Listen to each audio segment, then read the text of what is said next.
வணக்கங்க. ப்ரூஸ்லி தெரியாதவங்க இருக்க மாட்டாங்க.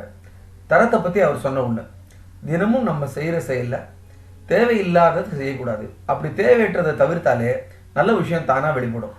கல்லுக்குள்ள சிலை இருக்குது, தேவையில்லாத பகுதியை தகர்த்துட்டா சிலை வெளிப்படும். பல நிறுவனங்களில் குறிப்பாக டொயோட்டாவில் அவங்க வேலை செய்யும் முறையில் இன்னும் எப்படி தரத்தை உயர்த்தலான்னு யோசிச்சுட்டே இருப்பாங்க. நல்ல முறையை பழக்கத்துக்கு எடுத்துகிட்டு வருவாங்க, தவறான முறையை உடனே கைவிடுவாங்க. இந்த உதாரணத்தை பாருங்க. 3 பேர் சாலை ஓரத்தில் 100 மரம் நடுற வேலையை செய்ய போறாங்க. முதல்ல இருக்கிறவரோட வேலை 15 அடி இடைவெளியில மரம் நடுறதுக்கு குழி தோன்றது. இரண்டாவது இருக்கிறவரோட வேலை மரக்கன்றை வெட்டிய குழியில வைக்கிறது. மூன்றாவது ஆள் அந்த குழியை மூடி கொஞ்சம் தண்ணி ஊற்றுவாரு. மரக்கன்றை நட வேண்டிய இரண்டாவது ஆள் வேலைக்கு வரல. முதல் ஆளும் மூன்றாவது ஆளும் உயர் அதிகாரி கிட்ட போயிட்டு இரண்டாவது ஆள் வரலன்ற தகவலை சொன்னாங்க. அதுக்கு அந்த அதிகாரி சொன்னாரு, குறை சொல்லாதீங்க, நீங்க உங்க வேலையை பாருங்கன்னு. முதல் ஆள் குழி தோண்டிட்டு போனாரு, மூன்றாவது ஆள் குழியை மூடிட்டு அதில் தண்ணி ஊற்றிட்டு போனாங்க. இது ஒரு அர்த்தம் இல்லாத வேலை. இந்த மாதிரி வேலை பல நிறுவனங்களில் நடந்துக்கிட்டு தாங்க இருக்கு.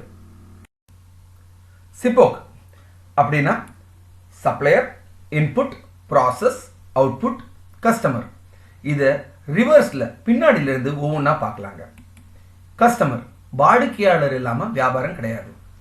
அந்த வாடிக்கையாளருக்கு சில விஷயங்கள் தேவைப்படுது, அதை தான் நிறுவனம் தயாரித்து கொடுக்குது. அதை தான் அவுட்புட் அப்படின்னு சொல்லுவோம். நிறுவனத்தோட அவுட்புட் அதுவாக தான் இருக்கணும்.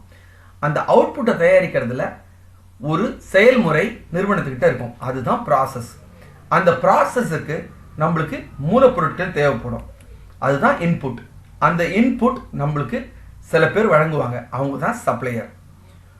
மூலப்பொருளை சப்ளையர்கிட்டேருந்து வாங்கி அதை வாடிக்கையாளருக்கு தேவையானபடி தயாரித்து கொடுக்குற வரை நல்ல முறையை புகுத்தி தவறான முறைகளை களையணும்.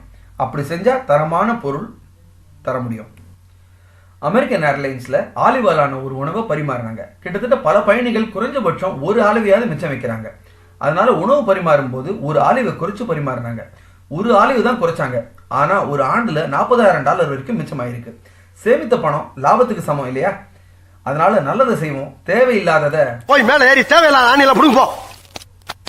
தேவை உள்ள ஆணி தேவையில்லாத எப்படி தெரிஞ்சுக்கிறது? நீ புடுங்குறது பூராமே தேவையில்லாதான், போய் புடுங்க போ. நன்றிங்க.